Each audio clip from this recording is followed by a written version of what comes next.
출애굽기 10장 1절에서 11절 말씀입니다. 2절 내가 내 자식과 자손들에게 내가 이집트 사람들을 어떤 식으로 매섭게 다루었으며 그들 가운데 내가 어떻게 내 표적을 보여주었는지를 말해주게 하기 위한 것이다. 또한 내가 여호와인 줄 너희가 알도록 하기 위한 것이다. 지금까지는 여호와의 심을 알아야 하는 대상은 바로나 이집트 사람들이었죠. 그러나 이제는 이스라엘이 그 대상이 됩니다. 당대의 이스라엘뿐 아니라 자식과 자손들도 그 대상이 됩니다. 하나님의 관심사는 더 이상 바로의 완악함이 아니라 이 바로의 완악함을 통해서 이스라엘의 반응과 깨달음이죠. 하나님께서 이집트 땅에 재앙을 내리신 목적이 후손들에게 하나님의 하신 일을 자세히 설명하고 이해시켜서 결국에는 하나님이 언약을 성취하시는 여호와이심을 그들로 믿게 하려는 것이죠. 부모 때 하나님이 행하신 일을 전해줄 때 자녀들이 순종해서 듣고 여호와를 알게 하는 것을 중요하게 생각하셨습니다. 오늘 나는 하나님이 행하신 일을 자녀에게 들려주고 있나요? 들려줄 뿐 아니라 듣는 자녀가 이해하고 순종하도록 기도해야 할 책임도 있습니다. 3절 그리하여 모세와 아론은 바로에게 가서 말했습니다. 히브리 사람들의 하나님 여호와께서 말씀하셨습니다. 내가 언제까지 내 앞에서 겸손하지 않으려느냐. 내 백성들이 나를 경배할 수 있도록 보내주어라. 이 말씀은 하나님께서 바로의 교만함과 강팍함을 보다 구체적이고 엄하게 책망하시는 말씀이죠. 하나님께서 바로에게 요구하셨던 것이 하나님께 대한 굴복과 복종이었음을 보여주고 있습니다. 언제까지? 라는 말 속에는 바로와 이집트 백성들을 향한 하나님의 인내가 정한 기한이 있음을 암시하는 것입니다. 내 백성을 보내라 이 말씀은 바로를 향한 7번째 경고의 명령이죠. 이렇게 7번이나 집요하게 이스라엘 민족을 해방시킬 것을 요구하신 것은 오늘날에도 하나님이 택한 백성은 비록 죄 가운데 있더라도 그들을 향한 집요한 사랑으로 그들을 기어이 찾고야 말 것임을 보여주는 증거이기도 합니다. 하나님은 나에 대해서도 그러십니다. 비록 내가 방황하는 시간이어도 기어이 찾고야 마실 것입니다. 4절 만약 내가 보내주지 않으면 내가 내일 내 나라에 메뚜기들을 보낼 것이다. 내가 뭐뭐하면 내가 뭐뭐할 것이다. 조건문 형식으로 양측의 행위를 대조적으로 묘사하고 있습니다. 원문으로는 내가 하고 1인칭 단수 인칭 대명사에 보라 하는 감탄사 역할을 하는 전미사가 결합되어 있습니다. 내가 이제 어떤 일을 하는지 나를 지켜봐라. 이런 강조의 뜻이 나타나 있습니다. 내일이라고 하신 것은 그래도 다시 한번 완악한 바로로 하여금 회개할 수 있는 기회를 주어서 하나님의 뜻에 복종케 하도록 하기 위한 것입니다. 또한 내일이라고 분명히 못 박음으로써 메뚜기 재앙도 하나님의 주권적인 능력에 의한 것임을 미리 경고하기 위해서이죠. 메뚜기를 나타내는 단어는 9개가 있고 근동 지역에서 발견되는 메뚜기 종류는 91가지 종류라고 합니다. 그중 본문과 같이 이집트 땅에 엄청난 피해를 준 메뚜기는 기동성이 뛰어나고 번식력이 특히 강한 사막 메뚜기일 것으로 추측됩니다. 이 사막 메뚜기들은 엄청나게 많은 수가 떼를 지어서 옮겨다니면서 3일 동안 쉬지 않고 날 수 있고 무려 2000km 정도를 날아갈 수 있다고 합니다. 이것들이 한번 휩쓸고 지나간 자리는 곡식이며 초목이 완전 황폐화되었습니다. 자연 발생적인 메뚜기 떼의 침입에 의한 피해가 이 정도라면 하나님의 초자연적인 능력에 의해서 창출된 메뚜기 떼 가공할 만한 파괴력은 어느 정도일지 가히 짐작도 되지 않죠. 7절 바로의 신하들이 바로에게 말했습니다. 이 사람이 언제까지 우리에게 올가미가 되어야 하겠습니까?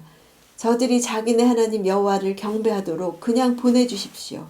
이집트가 망한 것을 왕께서는 아직도 모르시겠습니까? 지금까지 7차례의 재앙이 지나가는 동안 바로의 신하들은 바로에게 단 한마디의 조언도 하지 않았습니다. 대부분의 신하들도 바로와 같이 강팍한 상태에 있었죠. 지금까지 7차례의 재앙이 지나가는 동안 바로의 신하들은 바로에게 단 한마디의 조언도 하지 않았습니다. 대부분의 신하들도 바로와 같이 강팍한 상태에 있었죠. 그러나 이제 침묵을 깨고 신하들조차 왕에게 진언하고 있습니다. 그들이 두려워하고 있는 것은 자신들이 멸망당할지도 모른다는 사실이죠. 그리고 이것이 바로 모세가 백성들을 보내지 않을 것을 알면서도 그것을 미끼로 자기들을 멸망시키려는 함정에 빠뜨린 것이라고 생각했습니다. 이집트가 망했다는 것을 완료형으로 쓰였습니다. 그들은 이집트가 이미 망했다 이렇게 말하고 있는 것이죠. 이것은 당시 이집트의 참담한 상황을 말해주고 있습니다. 이집트에 있어서 바로는 절대 권력을 가진 전제군주였습니다.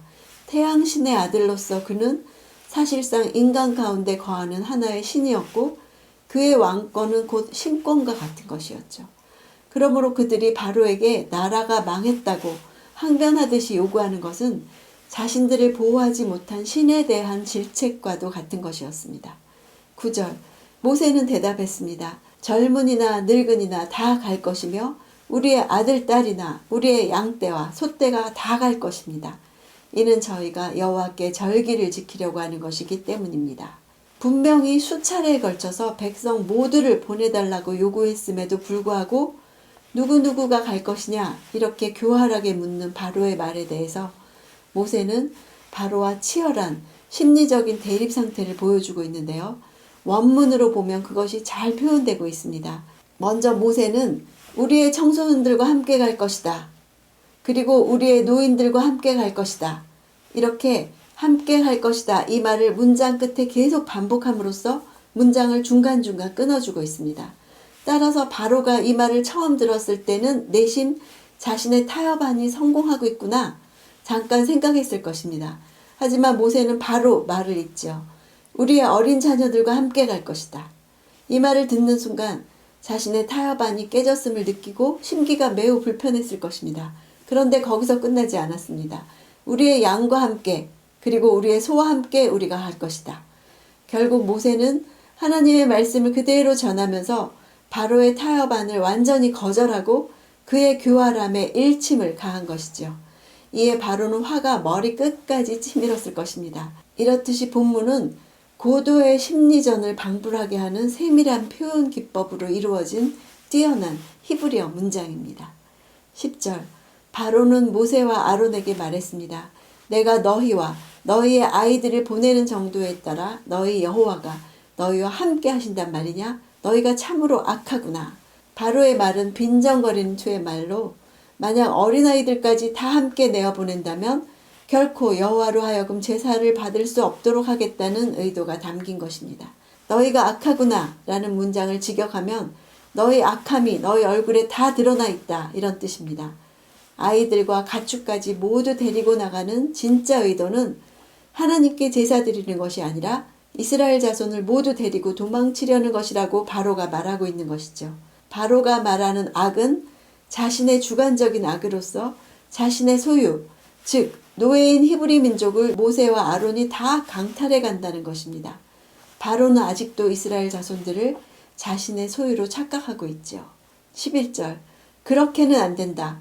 남자들만 가서 여호와를 경배하도록 하라. 그것이 너희가 원하는 바가 아니냐? 그러고는 모세와 아론을 바로 앞에서 쫓아내었습니다.